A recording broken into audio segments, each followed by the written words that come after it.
Hello, and welcome to the Spiritual Intelligence Brief number 22. My name is Dr. John Redenbow, and I'm pleased to be with you tonight.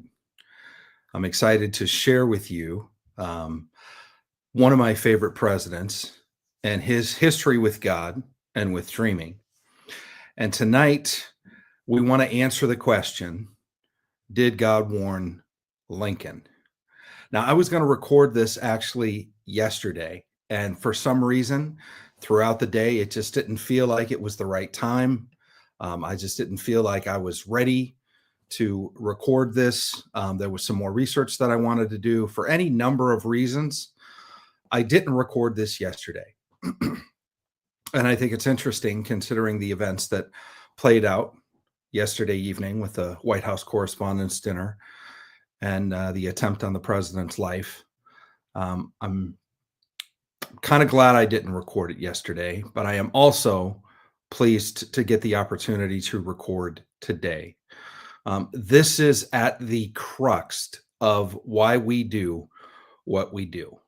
Spiritual intelligence, I define as the collection and analyzation of information from righteous spiritual sources to formulate a conclusion and deliver actionable intelligence. What does this mean? It means is God speaking in the realm of men and in the realm of nations today, where he would do things like warn leaders about attempts on their life or their family or their nation, or describe the outcomes of battles and victories and war and things like that. We're seeing the whole gamut of that. And so one of the things that I've wanted to do for some time was to begin to lay a foundation of what this has looked like historically in the United States of America. And so many of you that know me know that one of my passions is studying not only dreams, but the dreams of US presidents. And we've looked at the dreams of kings and the dreams of generals and people throughout history. And it's fascinating for us to see how God speaks in critical times through things like dreams. And even words of knowledge, even words of wisdom, even sometimes prophecy. God will speak clearly to a leader to warn him, to let him know, often to trouble him. Often leaders, kings, presidents have troubling dreams. Lincoln had a very troubling dream that he found it very difficult. I don't think he was able to go back to sleep after that dream that particular evening. But he had more than one dream. He had multiple dreams. In fact, as far as history records, President Abraham Lincoln is perhaps the most prolific of all presidential dreamers in United States history. We spend a lot of time looking at biographies and autobiographies and reading papers and journals of people like George Washington and Abraham Lincoln. And some of the excerpts of some things that I'm going to read you tonight, I'm going to quote directly out of the annals of history, so you get it first person. You get it first hand from the witnesses of history. So God, we thank you for this time, and we ask that you would speak to us about how you speak to presidents and leaders, and you warn them, and you guide them, and you protect them, and you keep them safe. All right. Well, there are multiple ways that God spoke to President Abraham Lincoln. And he has quite a history, actually.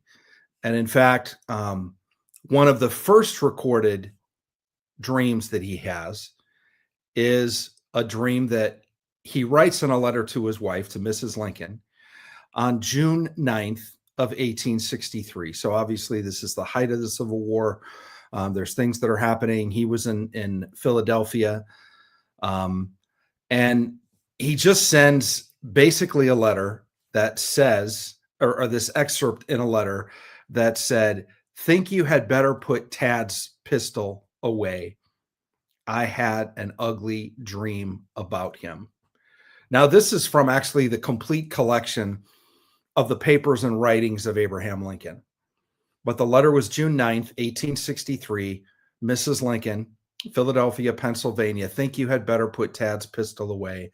I had an ugly dream about him." Now, Tad was his oldest son. It was interesting for him to write this as kind of a byline on a letter that he was sending to his wife. We don't know the full context. We can speculate the context of the dream.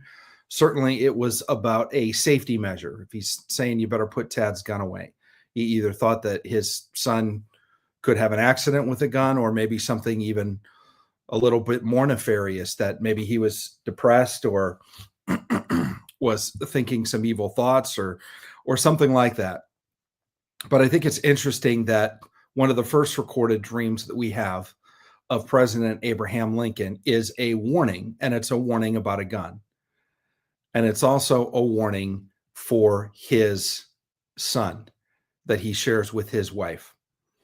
Some of the dreams and some of the there were supernatural occurrences that happened with President Abraham Lincoln. We've talked about in previous episodes of the Spiritual Intelligence Briefing. I've mentioned to you because we looked at another dream of a modern person had about a president, and it was about looking in the mirror and seeing their face in the face of Abraham Lincoln. And so we've talked about that all-important premonition that Abraham Lincoln had.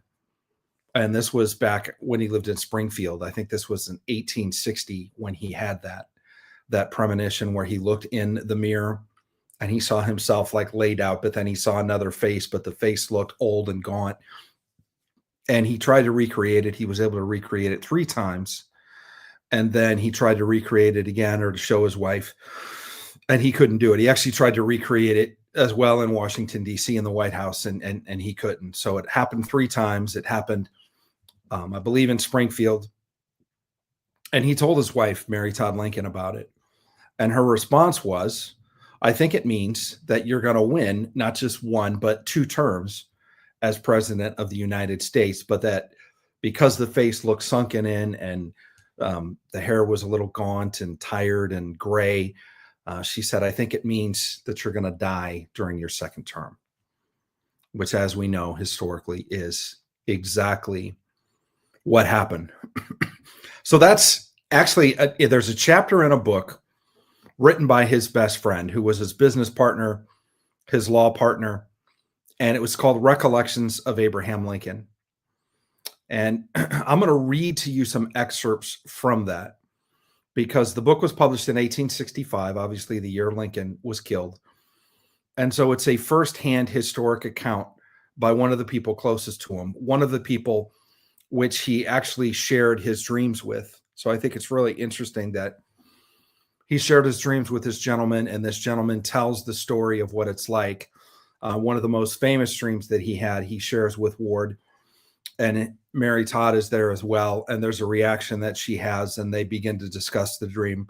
But they actually discuss dreaming, and they understand dreams, and they talk about dreams from the Bible, which I think is absolutely incredible and fascinating.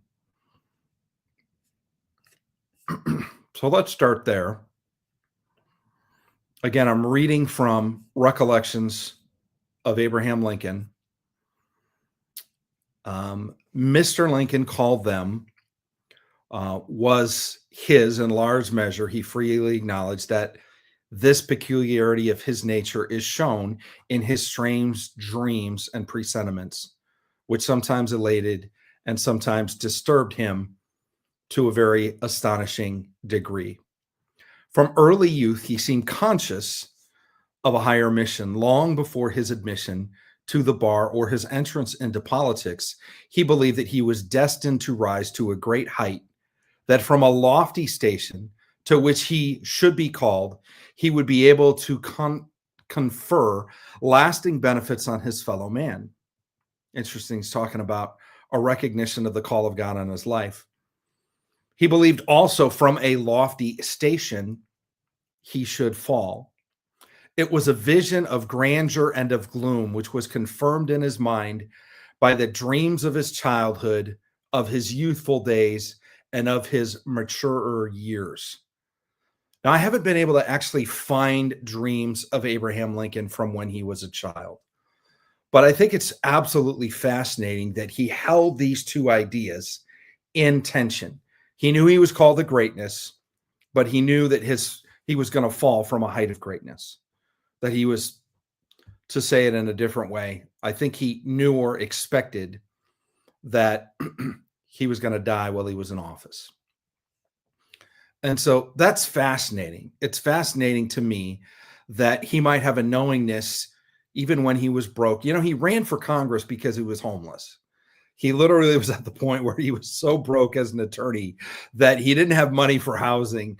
And he was like, I need a job that pays. And so he ran for Congress. And it was the first election that he won. He had ran multiple times. He had started multiple businesses. You've all heard the story about how many times he fell in love. He was engaged. She died. He has a nervous breakdown. He starts a business. It fails. He files bankruptcy. He had another nervous breakdown. He ran for office. He failed. He ran for office again. He failed. He ran for office, I believe, a third time. He didn't win. I think he had 3 actual nervous breakdowns where he wasn't able to continue with life. Like, he literally was just, I think he needed to be hospitalized to the point that he was really doing bad.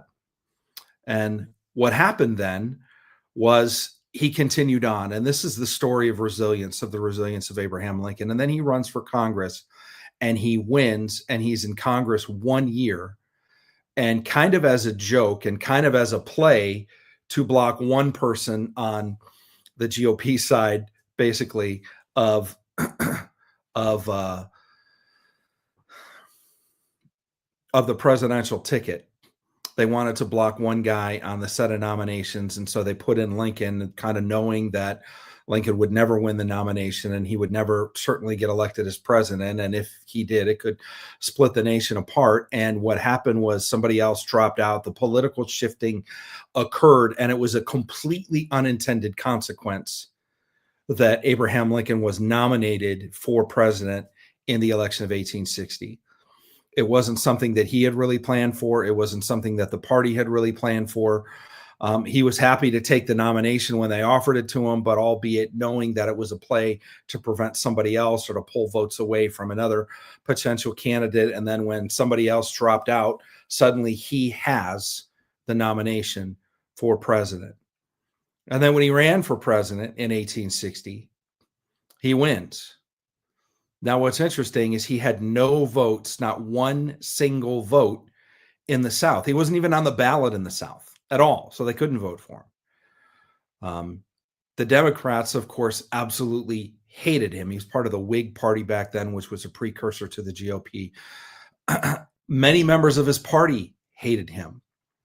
But he wins, and when he wins, between winning the election and the inauguration is when half of the nation quits the nation. It's when the South starts to secede because he won the election. So it's interesting that we talk about politically divisive times. What we're going through now with President Trump is a church picnic compared to what happened back then. Like, it doesn't even rate on the scale, hardly, on a scale of 1 to 10, 10 being Lincoln. The times now are a 1, maybe a 2. So we forget that. And history obviously remembers President Lincoln as the great emancipator, among many other things, as a great orator and all these things that he did for the nation. But he lived for the nation. He knew that he was called by God for a greater work for his fellow man, and that he was going to leave a lasting impact on history. But he also had these premonitions and this gut feeling that kind of guided him, that he believed that he was going to fall from a great height, meaning he was going to die in office. So let's explore a little bit more into what Abraham Lincoln says. So this is around April 1st of 1865. He's having a conversation, by what we can tell, because they say it's about 2 weeks and 10 days before this happens, and then he shares it, and then 3 days later he goes to Ford's Theater. So this is right around April 1st of 1865, and he's having this discussion with Ward Hill Layman and his wife, Mary Todd Lincoln. And he says this, he says, "It seems strange how much there is in the Bible about dreams. There are, I think, some 16 chapters in the Old Testament and 4 or 5 in the New in which dreams are mentioned. And there are many other passages scattered throughout the book which refer to visions. If we believe the Bible, we must accept the fact that in the old days, God and his angels came to men in their sleep and made themselves known in dreams. Nowadays, dreams are regarded as very foolish and are seldom told except by old women and by young men and maidens in love. So I think it's fascinating how he had a biblical view of really being able to understand that dreams were in the Bible and that they were actually prolific in the Bible. We actually see 21 dreams in scripture. Um, and so it's fascinating that he sees that and that he has an understanding that there's like 16 chapters in the Old Testament and 4 or 5 or 6 in the New. And so he has this understanding that dreams were important in biblical times. And also, I believe he understood that they were important to God. Now, Mrs. Lincoln here remarks, "Why you look dreadfully solemn. Do you believe in dreams?" I love this question. Of course, I love this question. This is a great historic question from one of the most likely people to ask it, the closest person to Abraham Lincoln, his wife. And so she asks him point blank. And now she asks him out of concern, "You look dreadfully solemn." And so the answer, I think, is a little bit tainted by wanting to comfort his wife because he ends up sharing the dream, and the dream is pretty macabre. So I think this was kind of a precursor to that. And it's a buildup to saying that he doesn't necessarily 100% believe the story that he's about to tell her. But this is his response. Do you believe in dreams?" "I can't say that I do," returned Mr. Lincoln, "but I had one the other night which has haunted me ever since. After it occurred the first time I opened the Bible." Now, again, I want to stop here. It's absolutely fascinating that Lincoln has a terrifying dream that causes him to stay awake, like it did for Abimelech, Nebuchadnezzar, and Pharaoh, the kings in the Bible that had dreams, some of the kings in the Bible that had dreams. But it also drove him into scripture. And I think it's fascinating because you know what he does? He begins reading the dreams through the Bible. Now, let me pause just for 1 second and make you all aware of one of the ways that we really, really study dreams has been through the dreams in the Bible. And I think it's absolutely fascinating because in the midst of sharing the story of Abraham Lincoln, it's clear that Abraham Lincoln both read the Bible, read about the dreams in the Bible, knew how many chapters in both the Old Testament and the New Testament, knew that God spoke in dreams. And when he has a particularly terrifying dream, he opens the Bible and he reads dreams in the Bible. This is one of the all-important reasons why I have created the Dream Through the Bible complete collection. This is all of the dreams in the Bible, every dream in the Bible, and every verse on dreams. It's an absolutely fascinating course. You cannot find, we continue to look, you cannot find a better training tool to teach you to understand what the Word of God says about dreams that's more comprehensive or more detailed than the Dreams Through the Bible complete collection. It's 22 hours long. And it's packed full of information and background and context and understanding and seeing precedents and looking at familial history related to dreaming and what God says. And in fact, we actually broke it down even into little mini courses where you can get Dreams Through the Bible Foundations, Dreams Through the Bible, all the dreams about Jesus. In fact, all the dreams in the New Testament are about Jesus. Dreams Through the Bible Family. And then two of my favorites, Dreams Through the Bible Advisors and Dreams Through the Bible Kings. See, these are the dreams that God gave kings in scripture. So if you would like to check that out, I'd love for you to take a look at that. You can go to dreamlifedakota.com and click on enroll, and you can find the all-encompassing course. We made the mini courses even very affordable if you just want to look at a few or get started. But the complete collection is all of the mini courses made up, plus a little bit of bonus material in there. If you want to begin to understand dreams like Abraham Lincoln did and really understand how God spoke to kings and advisors in the times of the Bible, this would be the best resource that I could share with you. All right, so back to Abraham Lincoln. I can't say that I do. Again, he's answering the question, why, you look dreadfully solemn. Do you believe in dreams? I can't say that I do, returned Mr. Lincoln, but I had one the other night, which has haunted me ever since. After it occurred, the first time I opened the Bible, strange as it may appear, I was at the 28th chapter of Genesis. So again, he opens the Bible. You ever do that? You're troubled and you know you want to read the word, but you don't really know what you want to read. So you just kind of play, people call it Bible roulette, where you just open it. He said, I opened the Bible, and the first time it was at the 28th chapter of Genesis, which relates the wonderful dream that Jacob had. Now, this is the second dream in the Bible, and it's the Jacob's ladder dream.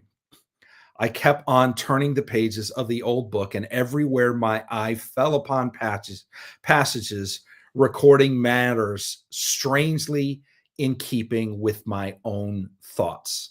Supernatural visitations, dreams, visions, etc.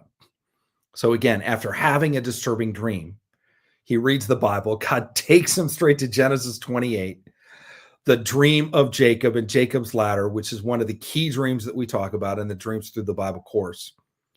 But it's absolutely fascinating because it's about a portal of access. It's about the angelic coming down to heaven and taking messages back up to God. It's about scrolls and communication being released. Like, what a great and incredible dream for God to show Abraham Lincoln in the midst of being terrified and troubled by a frightening dream. And then he begins to continue to read through the Bible, arguably Genesis. He probably gets through the life of Jacob and into Joseph and sees the two dreams of Joseph, which knew he was destined for greatness. And as we read before, even the dreams of Abraham Lincoln as a young man, he knew he was destined for greatness. He knew he had the call of God on his life. So he probably very well resonated with the story of Joseph.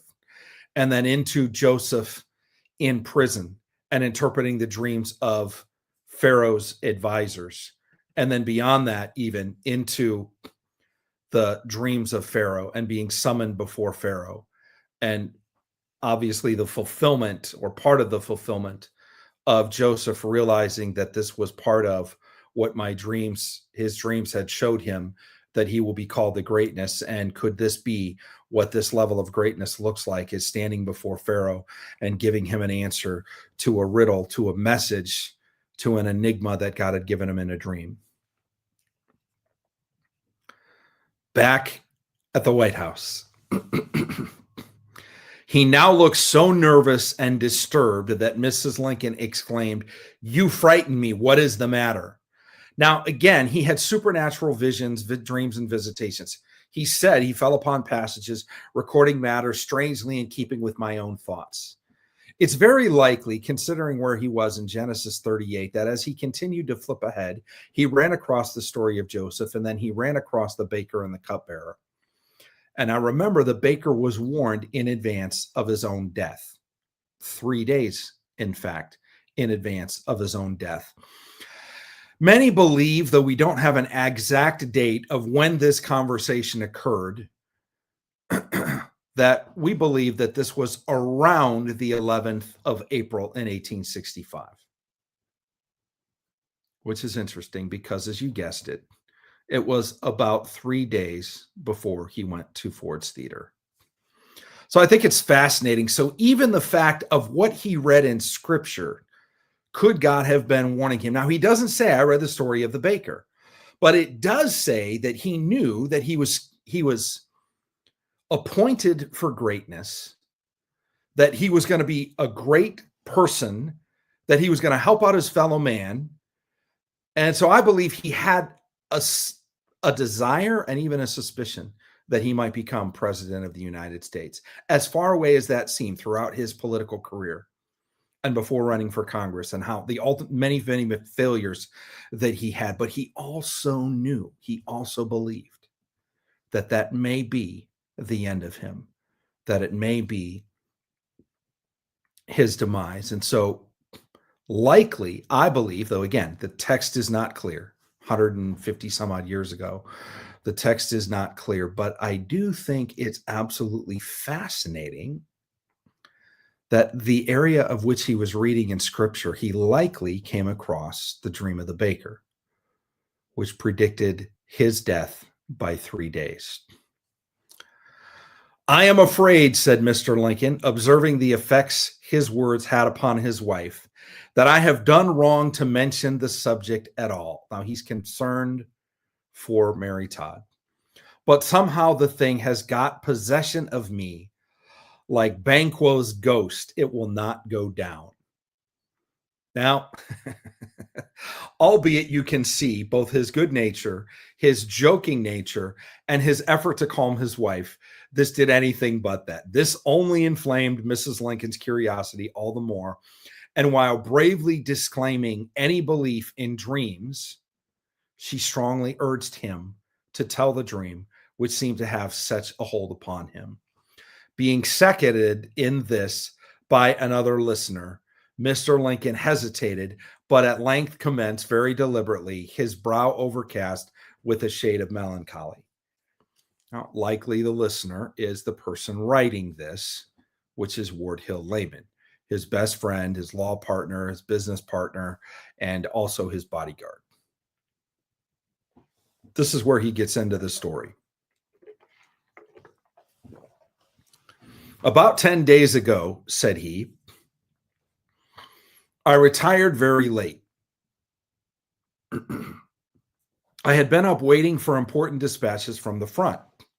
I could not have been long in bed when I fell into a slumber, for I was weary. I soon began to dream. There seemed to be a death-like stillness about me.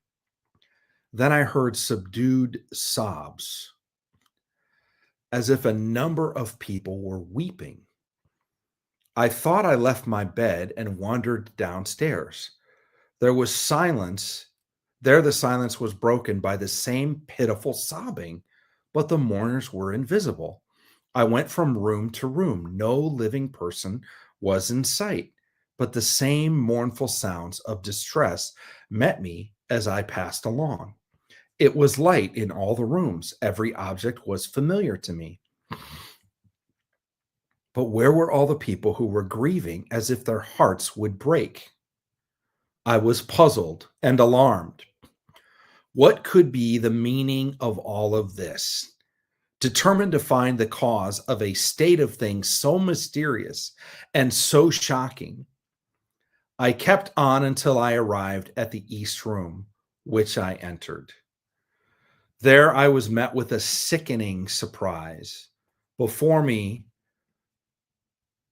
was a casket on which rested a corpse wrapped in funeral vestments. Around it were stationed soldiers who were acting as guards. There was a throng of people, some gazing mournfully upon the corpse whose face was covered, others weeping pitifully.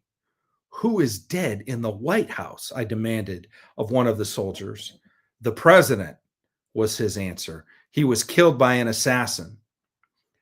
Then came a loud burst of grief from the crowd, which awoke me from my dream. I slept no more that night, and although it was only a dream, I have been strangely annoyed by it ever since. "This is horrid," says Mrs. Lincoln. "I wish you had not told it. I am glad I don't believe in dreams, or I should be in terror from this time forth." So again, not really what he needed to calm his wife, but interesting and fascinating. "Well," responded Mr. Lincoln thoughtfully, "it was only a dream, Mary. Let us say no more about it and try to forget it."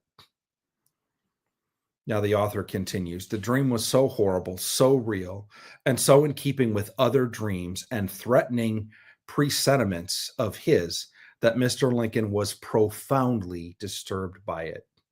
During its recital, he was grave, gloomy, and at times visibly pale, but perfectly calm."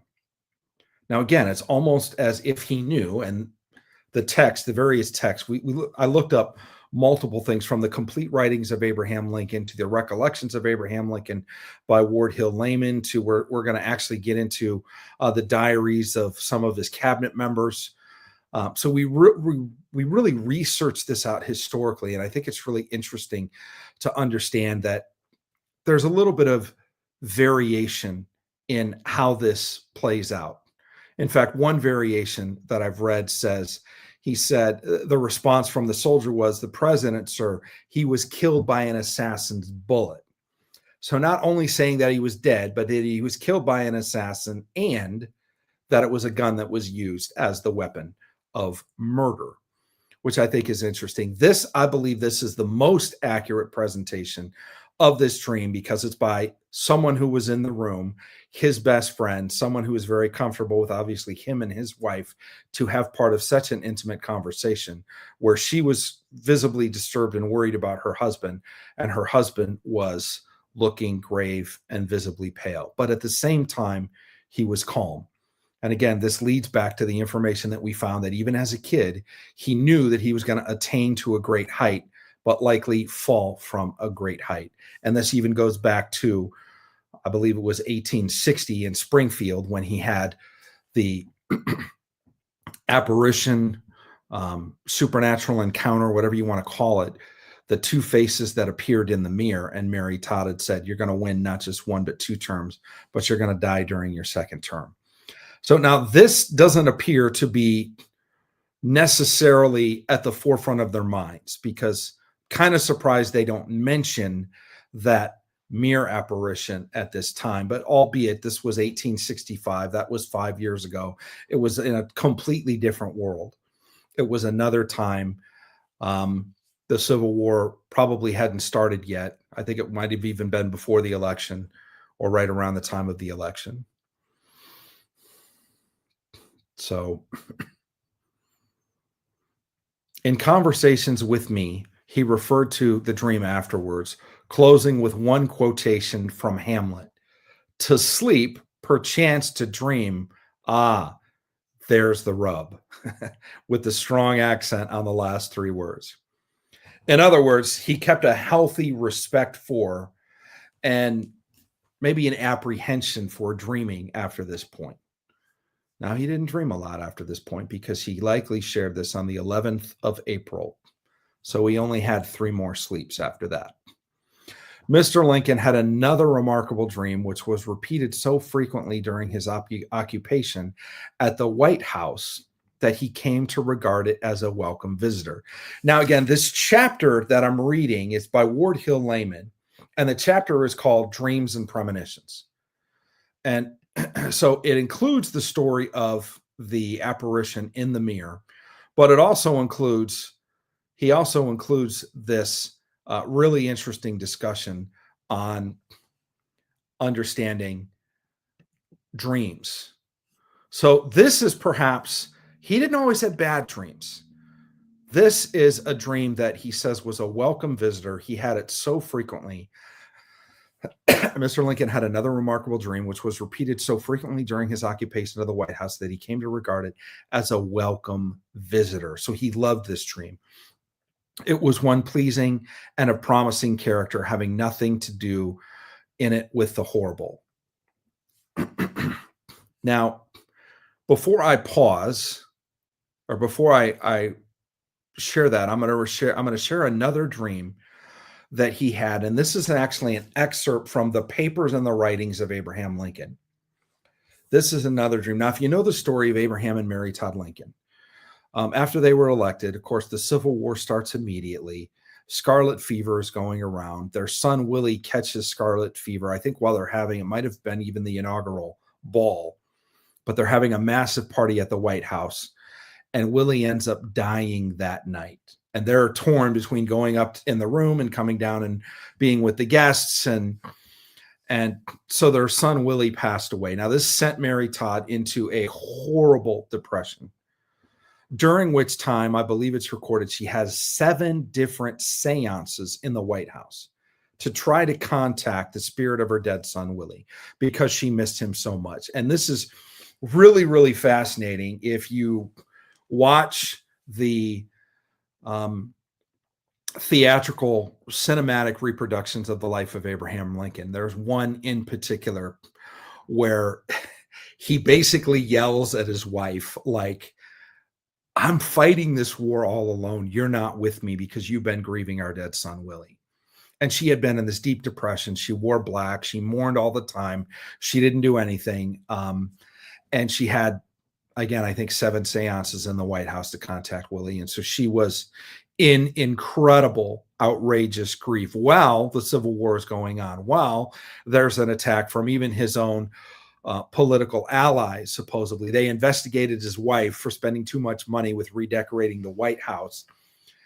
Could you imagine during the Civil War? Like, this was just like a slap in the face on Abraham Lincoln and his wife to try to put his wife in hot water to distract him. And there was so much that was happening. He was under so much incredible abuse from the fake news, from the media, from the newspapers. Now, he put editors in chiefs of the main newspapers, some of the ones that are still around today, in prison for reporting fake news. He suspended the writ of habeas corpus. They fought him all the way up to the Supreme Court, and he lost. And he basically told the Supreme Court, I don't care what you say. I'm going to do what I want. It's wartime, and I'm the president of the United States. So again, some people think our times are controversial. It doesn't compare to how it was during Abraham Lincoln. Now, politically, I think we're in a whole different era because of meme culture and because of the internet and how many assassination attempts have we had on this president already? Most people know of 3 or 4. There's been dozens more than that from people who are close to the president and who understand what's really going on. So the media isn't telling you the full story. So if you think it's only 3 or 4, you're grossly shooting low in your estimation of how much abuse this president has been through, as well as his wife, as well as his kids, as well as his family. But anyway, he's reading one of the things that Abraham Lincoln liked to do, especially when he was going to bed or when he wanted to kind of change the channel from the bad news of reading the excerpts of how many hundreds of thousands of people were dying during the Civil War, is he would read. And his favorite things to read was the Bible and Shakespeare. But in this particular moment, he's reading the passage where Constance bewails to the king the loss of her child. And I noticed that his voice was trembling and he was deeply moved. Laying the book on the table, he said, "Did you ever dream of a lost friend and feel like you were having a sweet communion with that friend and yet conscious that it was not a reality?" So it's interesting because this alludes to the idea of lucid dreaming. Lucid dreaming is the idea of being in a dream, knowing you're in a dream, and to some extent being able to control your thoughts or your actions in the dream, like being able to fly at will because you know you're in a dream. Whereas most people don't try to fly in real life, but they know they're in a dream. And so they can, I'm going to get out of here. I'm just going to fly. So again, listen to how he says that. Did you ever dream of a lost friend and feel that you were having a sweet communion with this friend and yet a consciousness that it was not a reality? So again, he knows it's not real. He knows he's dreaming. And then he said, "So do I," he mused. "I dream of my dead boy, Willie, again and again." And then the author says, "I shall never forget the sigh nor the look of sorrow that accompanied this expression. He was utterly overcome. His great frame shook, and bowing on the table, he wept as only such a man in the breaking down of a great sorrow could weep. It is needless to say that I wept in sympathy and quietly left the room that he might recover without restraint."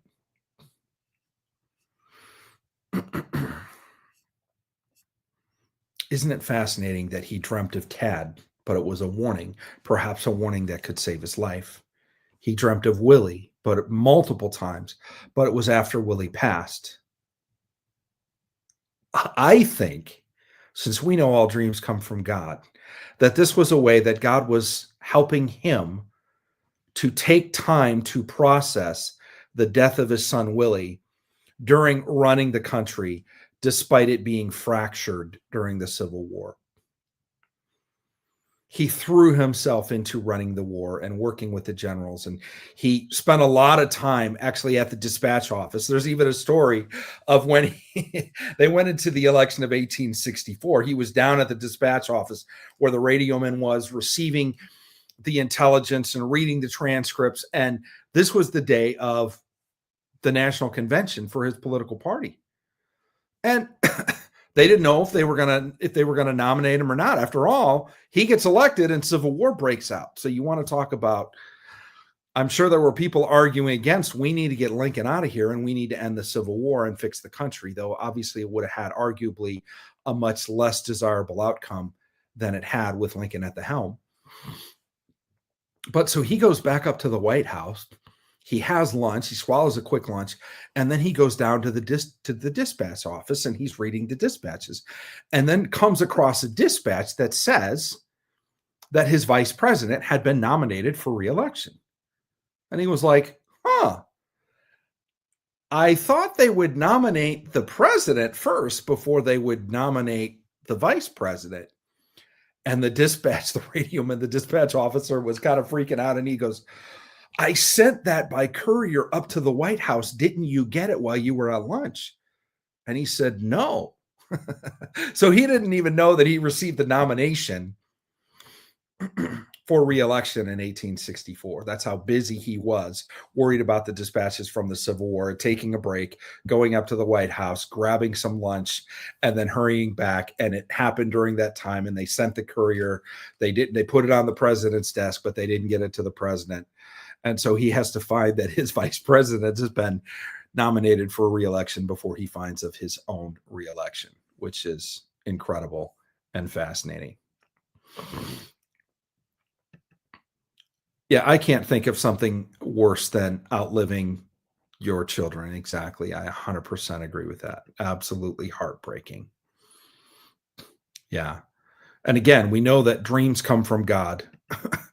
And so I believe the dreams of Willie, first of all, I believe the dreams of Tad was in helping to save his son's life. I don't know what was going on. We don't have the whole idea of what exactly was happening that particular day at that particular time. But we do know that very likely saved his son's life. And then the dreams that he had of Willie after that, multiple times it appears that he dreamt of Willie, and it was like a welcome guest, like an old friend, like a dear friend, but it was really his son. And then it caused him to be able to mourn even in the presence of a dear friend.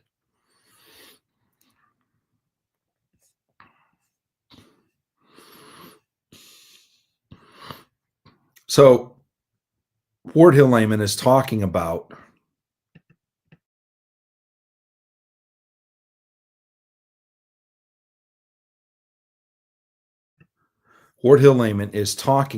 this other dream. Mr. Lincoln had another remarkable dream, which was repeated so frequently during his occupancy of the White House that he came to regard it as a welcome visitor.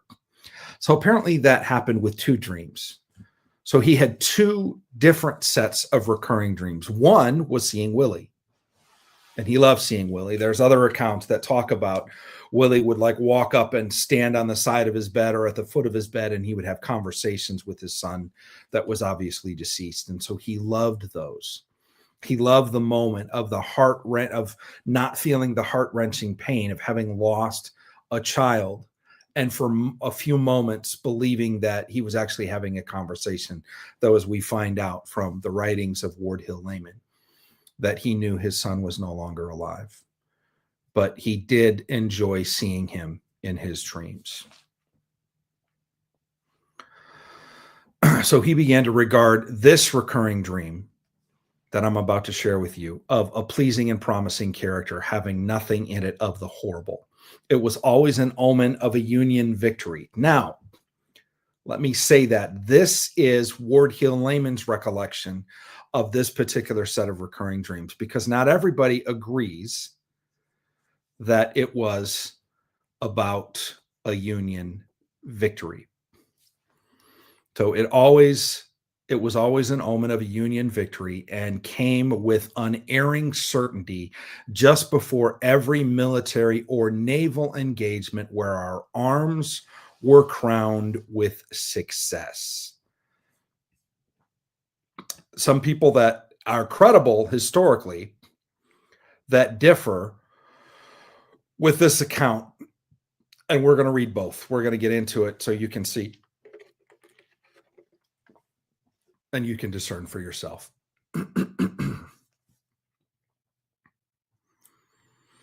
In this dream, he saw a ship sailing away rapidly, badly damaged, and our victorious vessels in close pursuit. He saw also the close of a battle on land, the enemy routed, and our forces in possession of vantage ground of immaculate importance.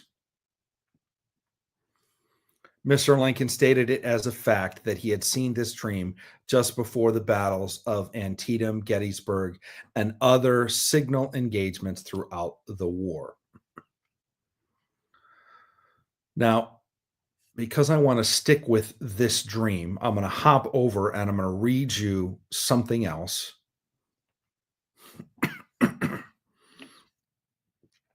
Gideon Welles, the Secretary of the Navy, made this notation in his diary regarding the cabinet meeting that occurred at noon on the day of the assassination of Lincoln. So this was February 14th, 4/14.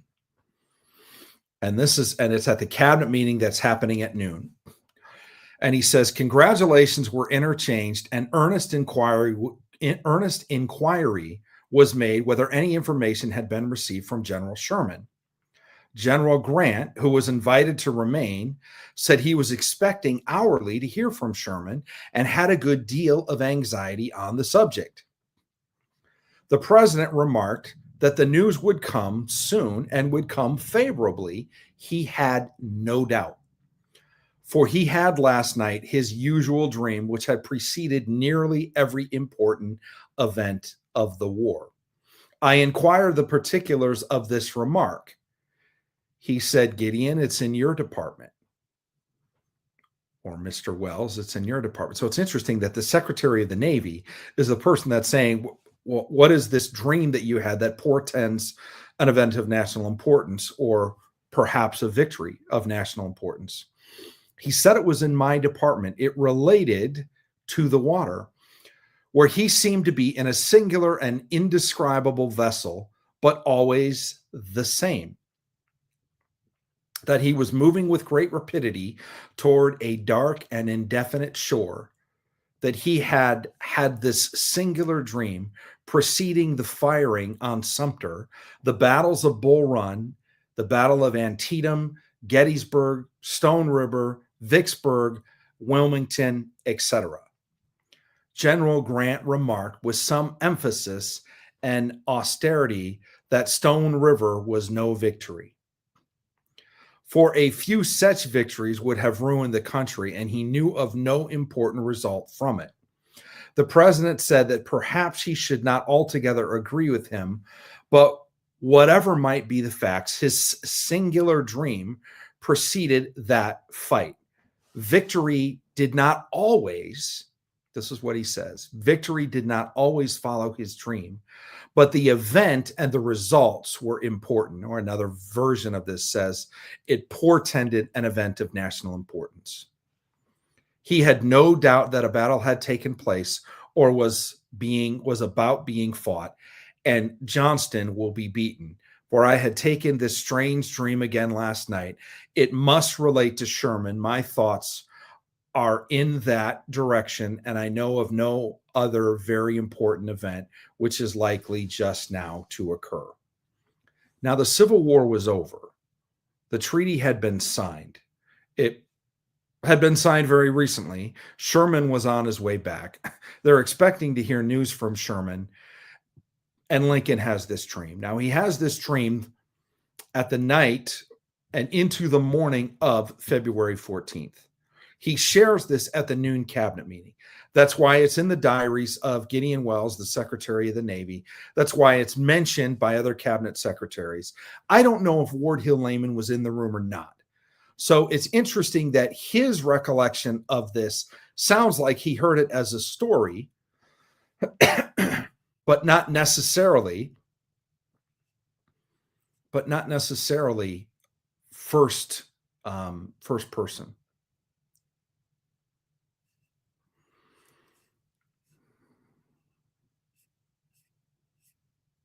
So I want to go back and I want to look at Ward Hill Layman and what he says. I'm going to back up a little bit. Mr. Lincoln had another remarkable dream, which was repeated so frequently. By the way,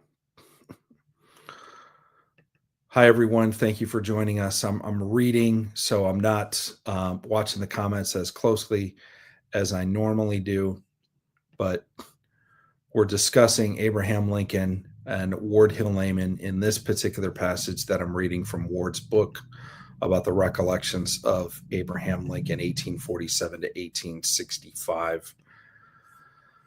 Mr. Lincoln had another remarkable dream, which was repeated so frequently during his occupancy of the White House. Well,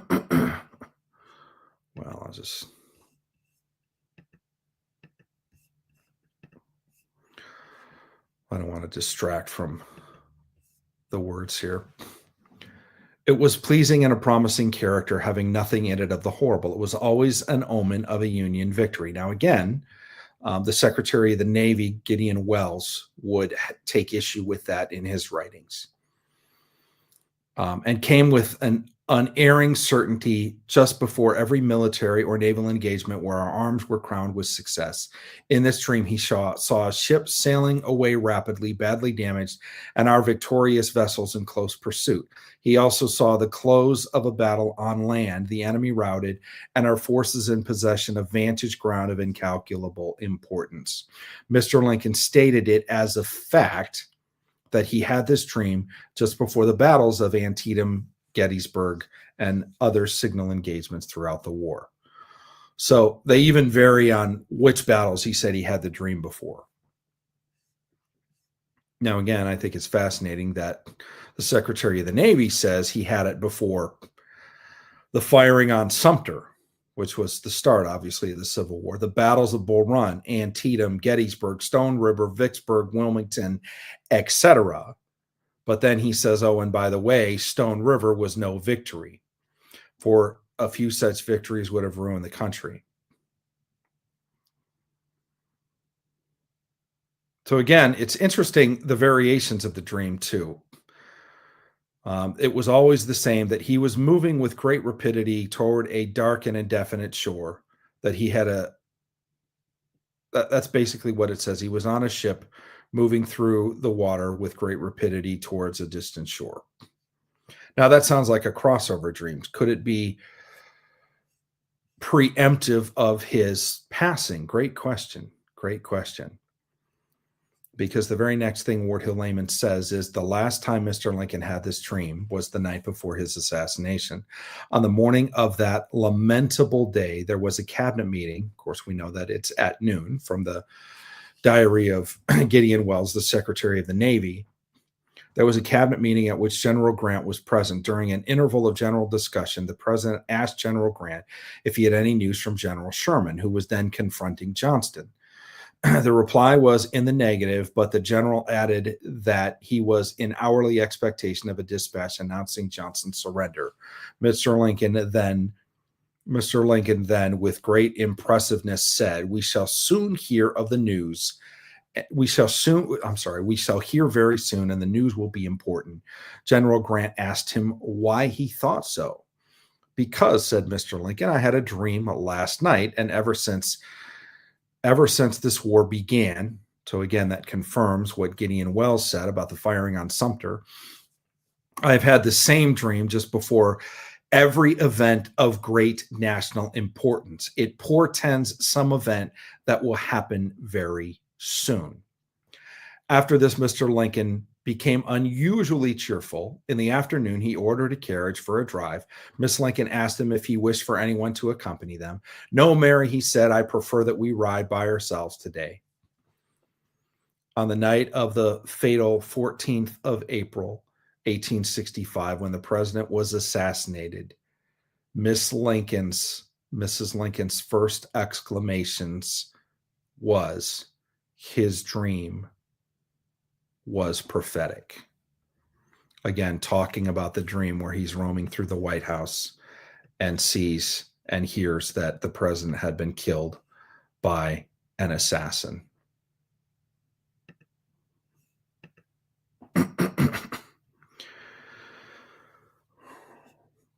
Fascinating. Yeah, especially since we cannot dream whatever we want. I think it's really interesting that he had a history of several things. He had two reoccurring dreams that he talks about. One is the visitation of Willie, which again, I believe was God helping him process. Now, guys like Freud and Jung would tell you that it's your psyche giving you these dreams, but modern neuroscience can see that it's not the frontal lobe, it's not the imagination or the memory sectors of your brain that are firing when you dream.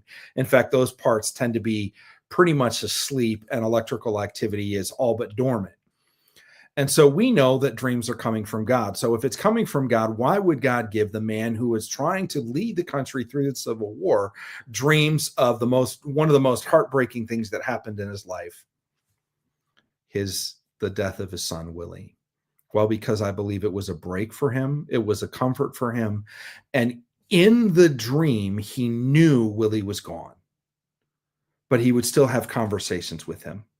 And so I believe it was God allowing his heart to be ministered to at the same time, allowing him to continue to grieve, which, as we see in the account, happened when he put his head down on the desk in his arm and wept bitterly, and the person left the room and gave him his space. The other dream that he had multiple times, which again, we can count 5 or 6 times at least, if you look at Gideon Wells' recollection, which lists several of the battles, which I think is really interesting. Now, again, Ward Hill Layman disagrees a little bit with this, and he only lists 2 or 3 of the battles when he says, that I've had it. There's actually another version of this that I've read. I try to bring you the most credible. So the one by Gideon Wells was in the room when it happened. So I tend to believe that that's the most credible. We don't know if Ward Hill Layman was at the cabinet meeting or not. He did not have a cabinet position in Lincoln's administration. However, he was his best friend and bodyguard. Did he bring him in? Did he act like sort of a chief of staff? I don't believe so, but did he hang around because he was there for the safety of the president? Well, one of the most safest place that he would be is in the White House in a cabinet meeting. So he may not have been there. This may have been related to him at some other point, which is why I think it's interesting that he differs a little bit in what he said. Again, Ward Hill Layman says, I had this dream just before the battles of Antietam and Gettysburg and other signal engagements throughout the war. Now, again, this is a recurring dream. And if we look at what Gideon Wells says, he said, I had it between preceding the firing on Sumter, the battles of Bull Run, Antietam, Gettysburg, Stone River, Vicksburg, and Wilmington. That's 7 different times God gave him the same dream. But it also says, etc. So did he have it at other times? We don't know. Did he have it before the signing of important pieces of legislation like the Emancipation Proclamation? Did he have it before the signing of the peace treaty?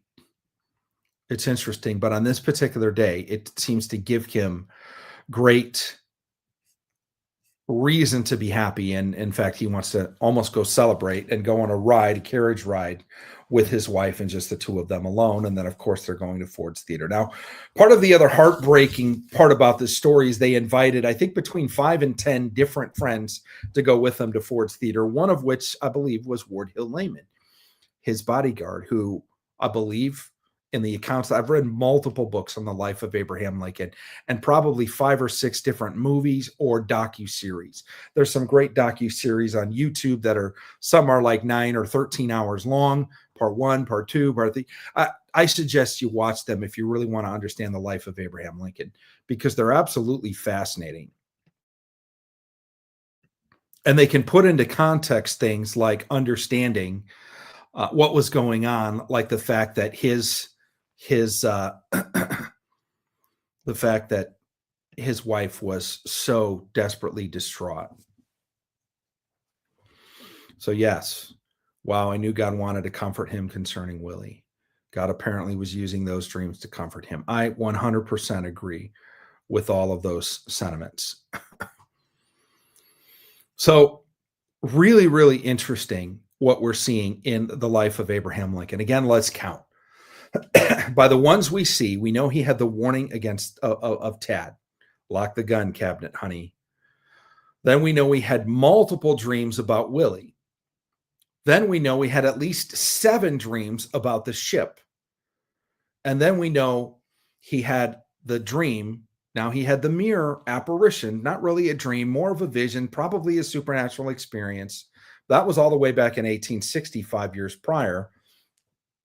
But there tends to be a collection of things occurring right around 2 weeks before and even the day of his assassination. Which leads us to 2 questions. Mary has one of the questions, which is it is still relevant, or is it still relevant? Yes, it is. And we're going to address that. But the question is, did God warn Abraham Lincoln?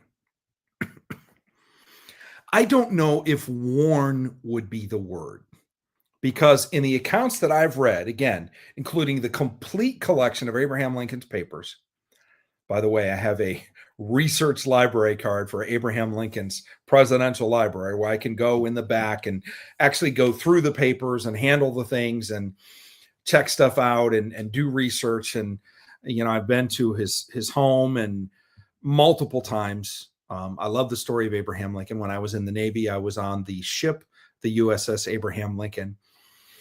But it wasn't really until I started studying dreams, and particularly studying the dreams of presidents, that I realized that God was speaking to me. Now, it's also interesting because I woke up on the morning of, unbeknownst to me, April 14th. And I believe it was it was either April 14th or April 1st. And it was like 2018. And I just felt in my spirit that I really needed to look and begin to study the dreams of presidents.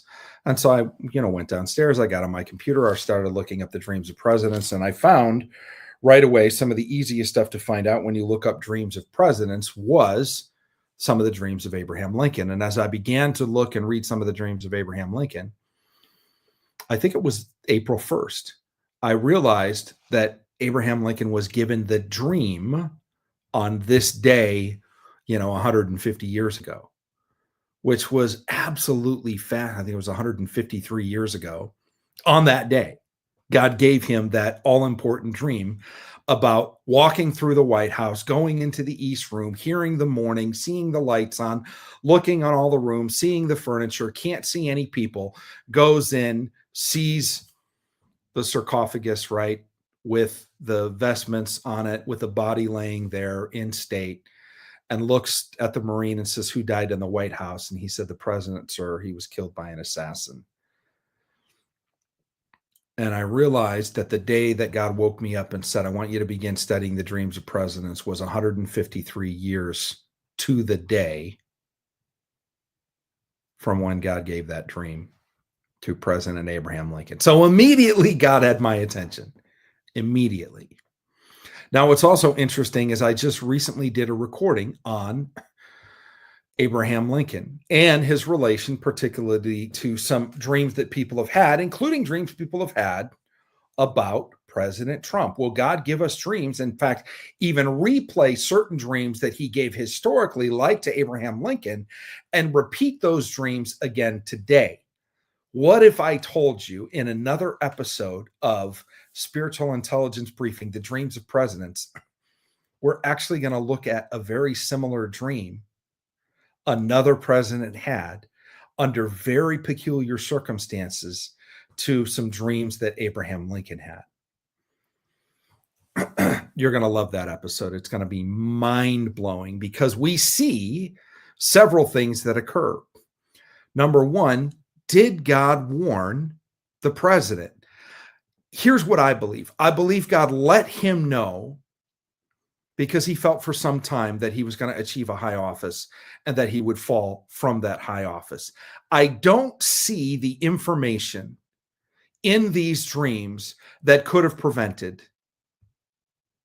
the death of Abraham Lincoln. He didn't say, don't go to the theater. He didn't say, stay away from actors. He didn't say any of those things that could have been, we look for times, dates, locations. And we're going to talk about now, and we're going to talk about what's happening in the modern day. And just spoiler alert, God is definitely speaking about the safety and the life of the president and his family now. And in some cases, that intelligence is used in a preventative nature. That's all I can say. But what's fascinating is I don't believe God gave Abraham Lincoln the information that he needed to either avoid or prevent his assassination. And so I asked the most credible person that I could ask about this, which is God. And he actually told me this within the last 24 hours. So since the happenings in DC last night, and my mind has been stirred, and I've been praying for the president and Melania and their family and the cabinet, and really seeing what's happening, knowing that I was going to record this last night, glad instead that I could pause and record it in light of, with the understanding that we have of what happened at the White House Correspondents' Dinner last night. I find it absolutely fascinating that we're having this discussion.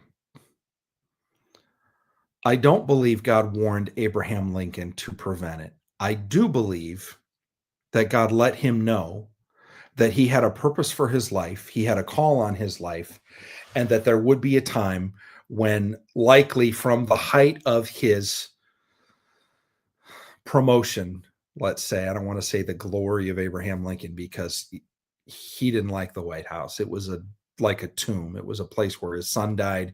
It was constant death. It was hundreds of thousands of young men being killed under his purview in the Civil War. He was almost in constant mourning. His life was pretty much hell up until that point, but it was far worse the years that he was president of the United States. But I'm like, God, did you give him a warning for it to be prevented? Could he and Ward Hill Layman sat down and said, and maybe even the Secretary of the Navy or the Secretary of War sat down and said, we need to find a way to prevent the president from getting assassinated in accordance with my dream? First of all, Lincoln said to his wife, he didn't really believe in dreams. Now, I think he said that as comfort, but then he shared the dream and it kind of freaked her out.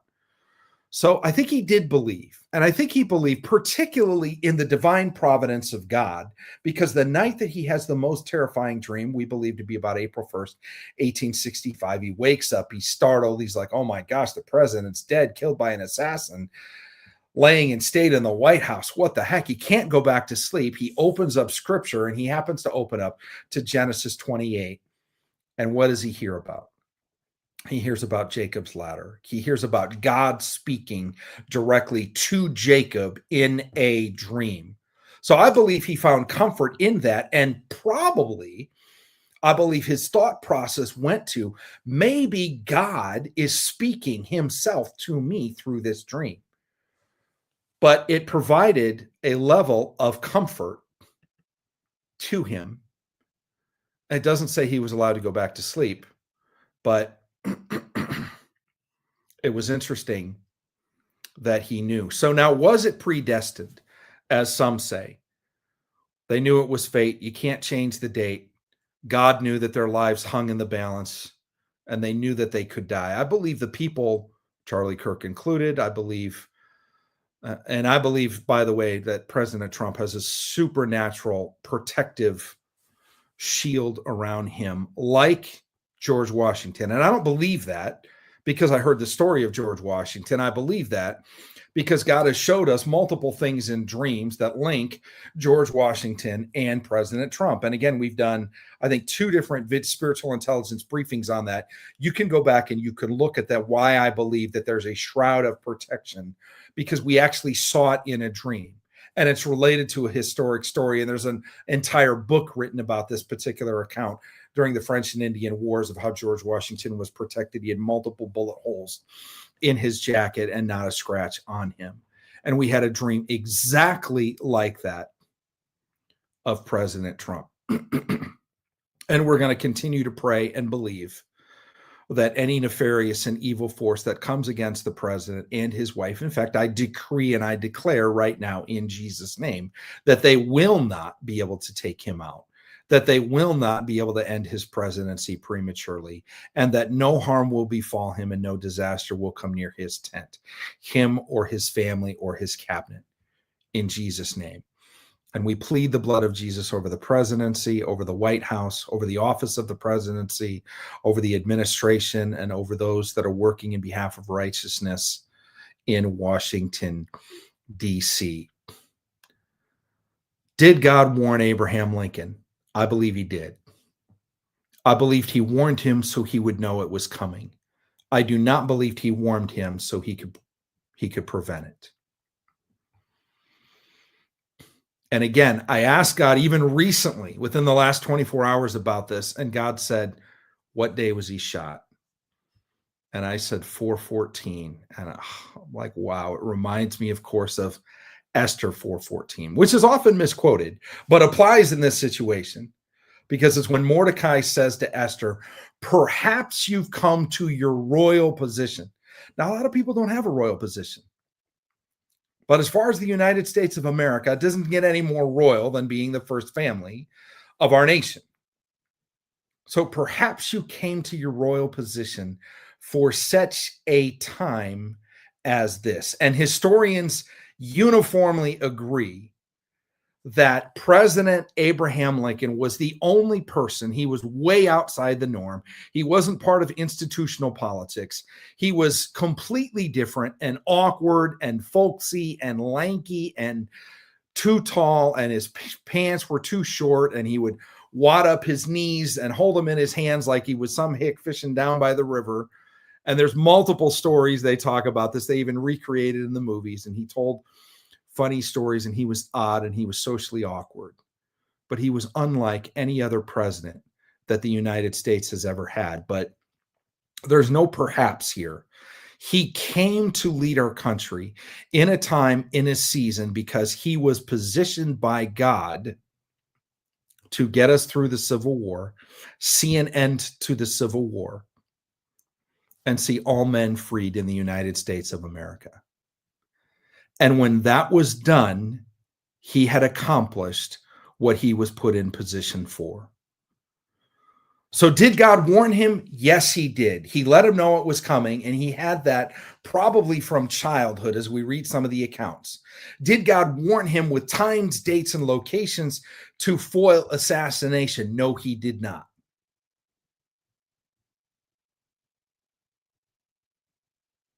What about today? Has God warned people about threats against the life of the president through dreams? Absolutely, he has. 100% he has. And not just once, but multiple times. Have there been things that were able to be done in such a way that the attempt still happened, but the attempt was futile? I can tell you have personal knowledge of at least 2 situations that were avoided directly because of dreams and spiritual intelligence. And because the right people were notified, because warnings were put in place, because there were heightened states of alert and security, or an event was moved to another place, there were prayer, there were declarations, there were things that were happening. I wish there was more that I could say. The reason I don't want to reveal everything is because there are still things in play and even systems and groups of people in place that are hearing from God on behalf of the President of the United States and this administration. And we don't want to expose what all those are. But I do want you to know to continue to pray. And God says before he does anything, and I would think before he allows anything, he first tells the prophets. 1 Samuel 9, verse 9 says, before they were called prophets, they were called seers. What does that mean? Will God show us in a dream if there's a threat against a major figure, such as the president or his family? Yes, he will. Have we seen that experientially in history? Yes, we have. Did we see that in the Bible and then it happened? Yes, we did. A guy was saved, a guy died. Two guys had a dream under Gideon. They were dead probably within 15 minutes. There were other things that God warned. He warned the kings about Herod, and so they went home by another way. And he even warned Pilate's wife about have nothing to do with this man. He's an innocent man. Pilate did not. And history records that Pilate later committed suicide. So does God warn people about impending death or the possibility of death? Yes. Does he warn them so they can prepare? In certain cases, again, we see this in the Bible, but we also see this in Abraham Lincoln's life. But then does God warn people so that authorities, security forces, Secret Service, intelligence communities, logistic situations can be made to avoid a potentiality? And does he give exact times, dates, and locations even today? And I'm here to tell you, yes, he does.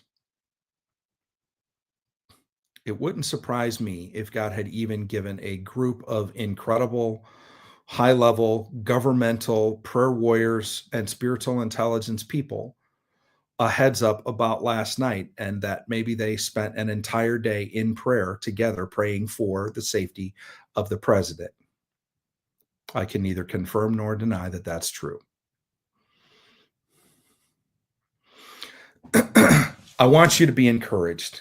I want you to understand not only is there a biblical precedent, there's an American history precedent for God speaking in dreams to presidents of the United States, and not just in warnings, letting them know about war, letting them know about policy decisions. I know stories of people that have approached presidents with policy decisions, even domestic policy decisions, and said, we have a way that this could be done. And within a matter of 24 hours, it became national policy because of a dream.